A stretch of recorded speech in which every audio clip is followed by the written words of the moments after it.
and welcome to Sport This Morning. I'm Cecilia Omogwe. It's great to have you join us again. I'm Taya Salam. Okay, this is what the show looks like. We're starting with football. Women's football to be precise. The Nigerian Women's Football League returns today. We talked about it yesterday. We'll continue our preview to Week 8 fixtures in the Nigerian Women's Football League today.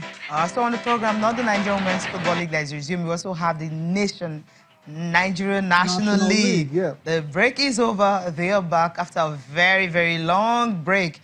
And of course, most of the teams who actually lost at the ITA Cup will have a chance to see if they can, bounce back to winning ways. Talking about Bender Insurance will be up against Gateway United. And it's an away game.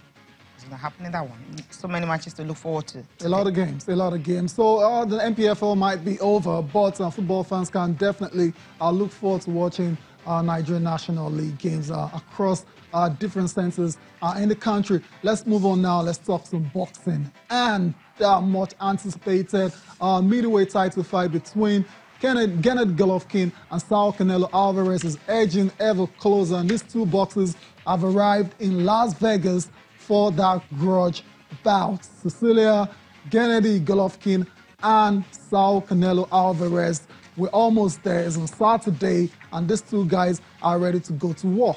Absolutely. They are ready, arriving in Las Vegas last night. Of course, it's all about, the attention right now will be drawn to that fight. Remember what happened the last time? Okay, we'll see how it's going to pan out again. Interesting. That's why we kick off the show from today. And like I said, everyone is looking forward to this fight, even our casual boxing fans, because the first time out, these two guys are the best in the division. First time out, it was a very controversial draw. There was supposed to be a rematch, and we know what happened. Yeah. Canelo tested positive twice. Got banned for 6 months. Yes. Rematch cancelled. Right now we are having it. Now it's back now. But I'll tell you something that is different about this one. We're seeing pictures of their arrival in Las Vegas right now. That's what we're seeing. Canelo Alvarez is going to be the challenger on the day, looking to take all the belts being held by Kennedy Golovkin. We'll see if he can do that. But I was talking about the fact that this particular fight is a bit different. Okay. I call it a grudge bout because unlike the first time out, there was a lot of respect, mutual respect between these two guys. Yeah. Right now, after the drug test, it's been all sorts have been said. I mean, you understand when you have to fight a particular boxer who we know the history not looking good and all the failing drug test twice, not once. Twice, getting banned and coming back. You expect all sorts because he's thinking that no matter what he's going to say, he's not clean. And if he wins this fight, I'm sure... Just to be talked. That's it. So, I mean, he's been tainted and he's going to remain like that. So there's nothing he can do about it. And if you look at their head-to-head record, we know that Canelo, of course, 49, right? 49 bouts, just won 34 knockouts. I mean, knockouts, both of them just 34, 34. Golovkin has lesser fights, 38 under his belt. But the thing is, who is going to take this one? It's a big one. Yeah, it's a big one. I understand what you're saying when you say he's tainted, right? He's giving his explanations, contaminated meat, but it seems that a lot of people are not buying that argument, but the authorities seem to buy, they seem to have bought it, and that's why he just got 6 months and is back in boxing already. And whatever happens on Saturday in Las Vegas, I think there's going to be more talk about what happened with Canelo Alvarez, but it is what it is. That's in the past now, and these two guys will meet at T-Mobile Arena. That's where that fight will go down. Let's take a listen. Let's listen to what the champion himself, Kennedy Golovkin, Triple G, has to say on arrival in Las Vegas. Absolutely. Right now it's different story, different situation. And right now I'm ready. I hope Canelo is ready. Right now we bring another beautiful day, beautiful fight. Unified world middleweight champion Kennedy Golovkin ready to take on Saul Canelo Alvarez. Okay, I won't do this to you. I'll wait for Saturday. We'll see how it pans out, and when we come back on Monday, definitely we will have probably a definite champion, unlike the draw we saw the first time out. All right, so that's it from boxing. Let's move on to the U.S. Open. I said it was going to rumble on for a minute, and it's still rumbling on. That's the U.S. until another Grand Slam. That's the U.S. Open final fallout.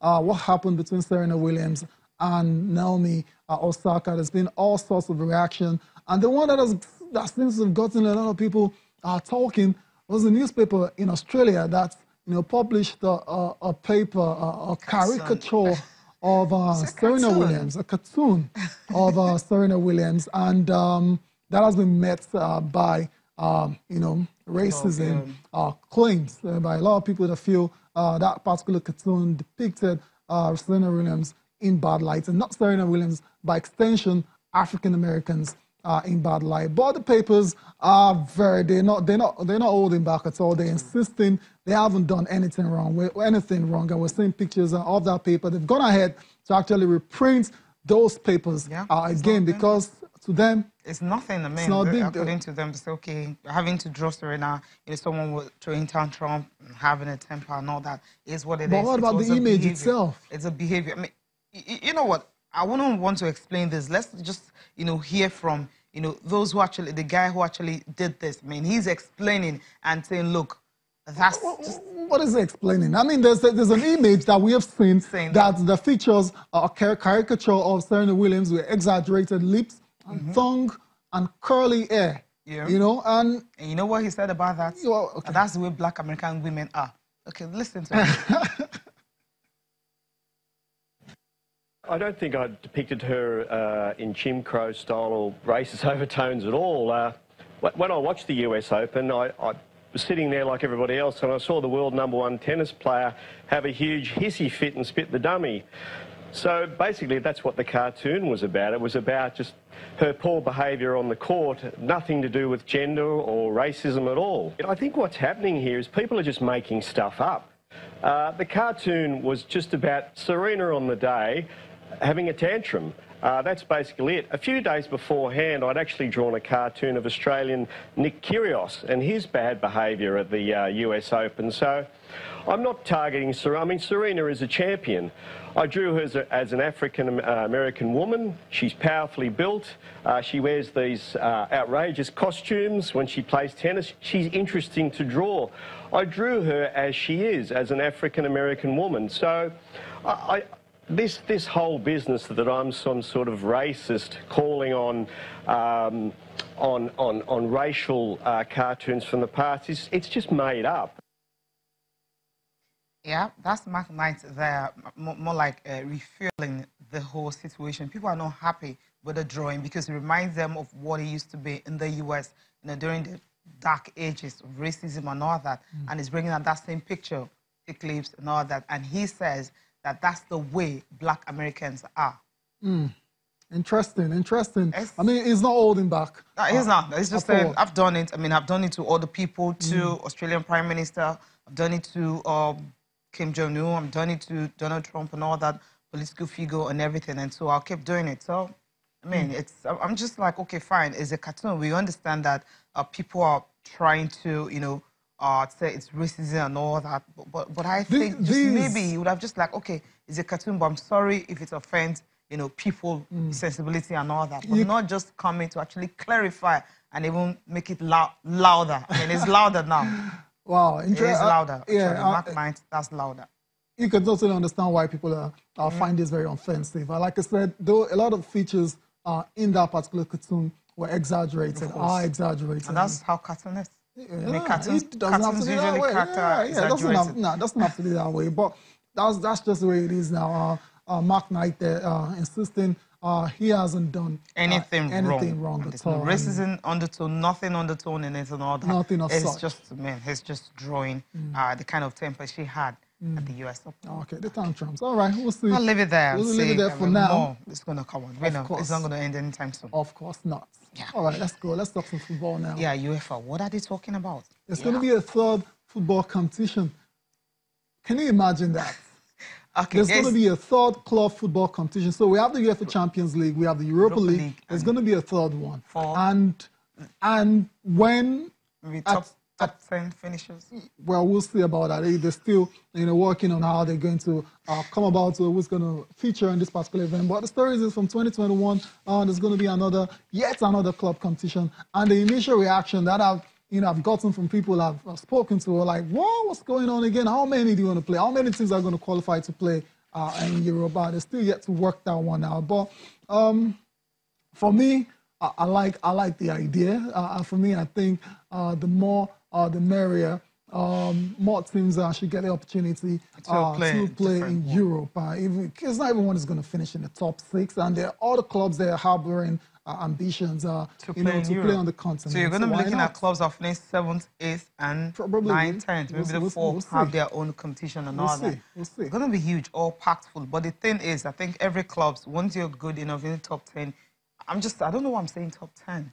Just like you have the top 4, you have those one in the Champions League, you have the Europa League, the 2, then you now have the other ones, maybe 2, maybe 8th and 9th. We don't know, we'll see. 10th. We'll see how that will go. But UEFA is actually considering that seriously, and it's going to be launched in 2021. We're exploring the format of increasing the Europa League to 64 teams.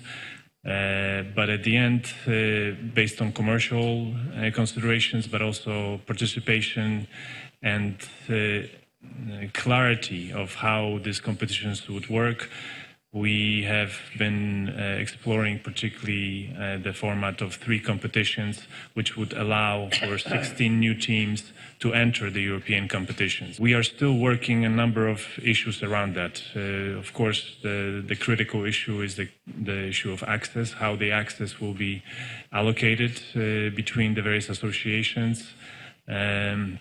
And how the qualifications will look. One of the important things is also to try to limit the number of qualification rounds. But of course, there's others as well. There's questions of revenue, of distribution. There's questions of branding. There's questions of coefficients. So there's still a number of details. But I am glad to say that the most important thing, which is increased participation by particularly smaller and medium association, has been achieved in this new format. We can't wait for that to happen. More clubs getting opportunity to really play in Europe. What's going to be the name? Who waits? Yeah, interesting. There used to be a third club competition back in the days. Cup Winners' Cup. Cup Winners' Cup, yeah. Right. And that was what was traced to Europe, right? Yeah, and that was abolished. Yeah, it was abolished. Okay, then you now have the Europa and the Champions League. Yeah. So what's going to be, that's practically different. Cup Winners' Cup, I mean, the winners from each of the different leagues and all that. But this is not it. It can't be the winners. Yeah. It can't be the ones who finish top 4. Because the winners already going to we already have the Champions League and, of course, Europa League as well. So you're going to have something different. Interesting. So we'll see what they come up with. Top 10 finishes. You not say you won't take a step down, down to those who didn't have a chance of finishing as a champion. Yeah, probably 7th and 8th. Okay. Yeah. I don't think it'll get to 10th. It won't get. Okay, we'll see how that will pan out. Okay, quickly, we have time to talk about our school cycling. We're talking about the 2018 Cycling School Challenge organized by the African Cycling Foundation. The press conference was held yesterday in Lagos, and of course, 180 students will be competing in Lagos, and all of them will be from our public primary school. The jersey, talking about the jersey that they will wear unveiled yesterday, and also press conference and riding it on how it's going to look like and all. It's going to be at the Teslim Balogun Stadium from 20 to 21st of September. So this will actually prepare young people to be involved in sports in the future. Let's hear from the organizers now. Too many competitions all over the world with cycling. We don't get to see Nigerians involved. But we can't wake up one day and just say, oh yeah, let's go compete. We are not even in the reckoning of various federations across the world. So once we capture them young, we can begin to see. For the program that's going to happen here on the 21st, we're going to identify young talents that will be mentored by some of our partners, Sustainable Cycling Foundation. Their job is to nurture and help them to become professionals. We are supposed to discover them through programs like this. Apart from all of this, just like we rightly said, every kid participating will be will be gaining from the aspect of alertness and well-being. There are a lot of things that have gone wrong in our society. Cycling is one way to actually begin to help develop and build self-esteem. We know that we have a lot of sportsmen that are not supported in the country. One of the things that we are doing is to begin to develop, through our partnership with ACF and SCF, to begin to develop those kids at a very early stage. And the idea is that as we go through the stages, we may be able to put a team forward or a few teams forward at international level competing.